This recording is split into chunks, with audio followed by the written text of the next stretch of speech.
What's up? It's Tom from Happel Motorsports. Gonna start making a little intro, I guess. So I was just at the shop.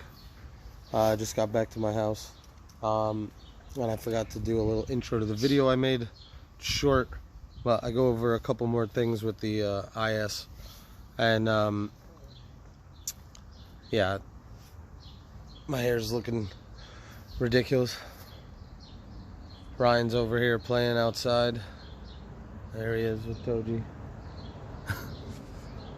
We're getting close with the IS. Gonna get on the dyno as quickly as possible. But yeah, check out the few things I covered today. It should be running tomorrow, and then we'll get onto the dyno and see how she does. Alright, so since the turbo side is all completed, moved on to the fuel and oil feed, which is just going to be a sandwich plate from the oil filter. But one awesome thing just so happened that my buddy long time ago gave me this fuel rail. It just so happens to fit perfectly, almost perfectly. Gotta make little, gotta make like a custom bracket, maybe even weld some onto the lower section. I don't know, we'll probably do something temporary for now and pull this out later, but this will work, which is awesome. So now we have a center feed, dual return fuel setup. So I'll be working on that probably tomorrow.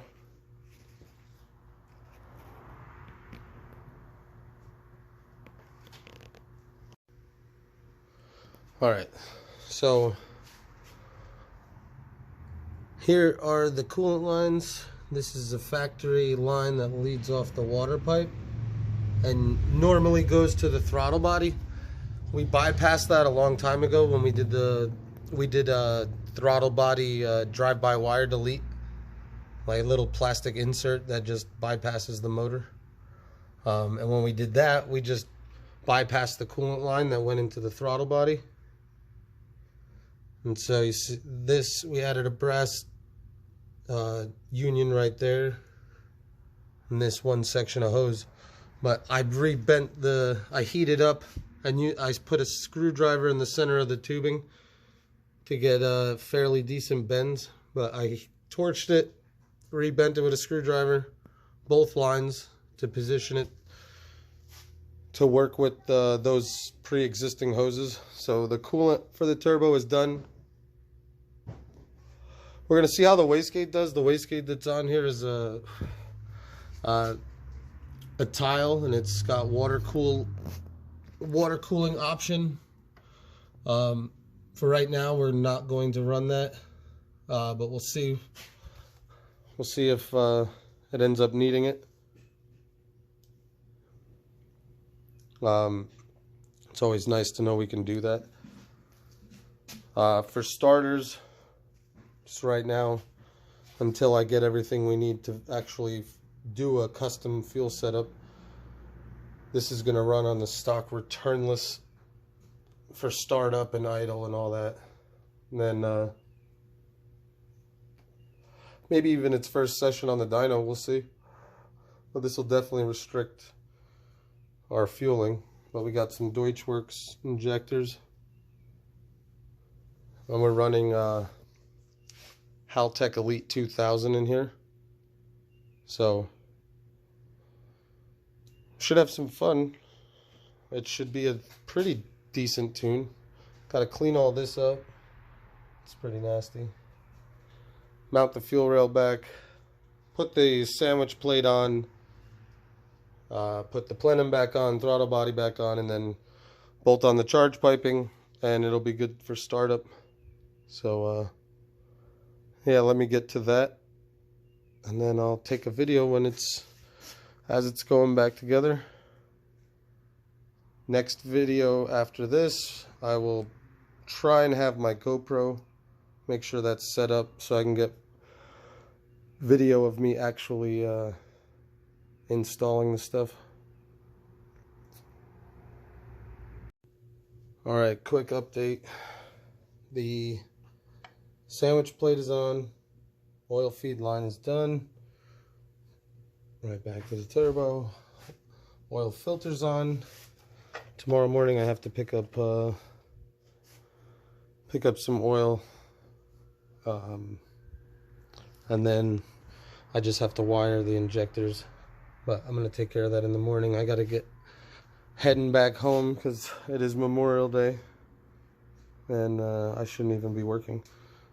But yeah, this will be running tomorrow.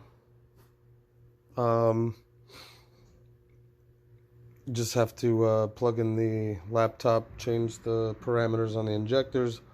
We'll run it on the base map we were on.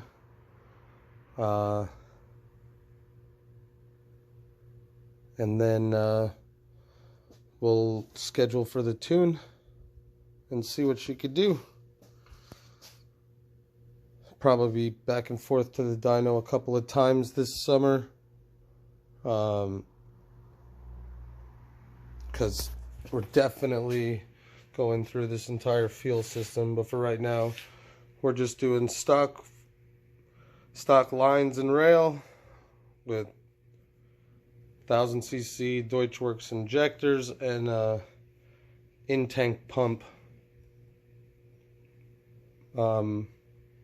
Yeah, so once I set up fuel system, we'll do that.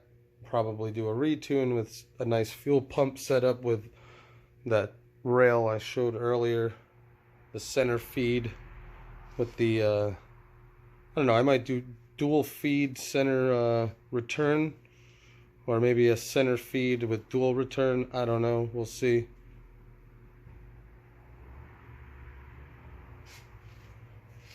And then what I'm looking forward to is taking this whole thing back apart and getting rid of all of this nonsense in here.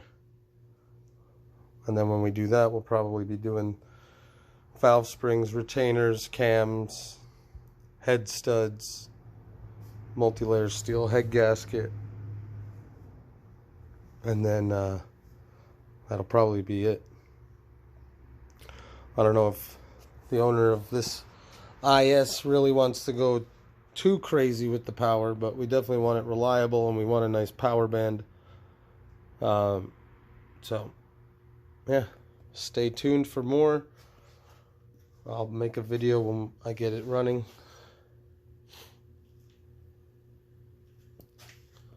And yeah, just so again, see how I finished it off. Oil feed, I had to trim the dash 10 line just a bit, and we're still touching the charge piping, but once I hook up all the other charge pipes, I'm gonna pull that away, maybe just make a quick bracket to pull the charge pipe closer to the chassis. But I also had to trim the lower rad hose I had to trim it so it went up the pipe just a little bit more to give me a little bit more clearance. And yeah. Oh, still gotta put the down pipe in. That's not a big deal though. Alright. Stay tuned. I'll be back. This will definitely be running tomorrow. And then I'll be pulling my 92 Integra into the shop, which is what I really want to start working on.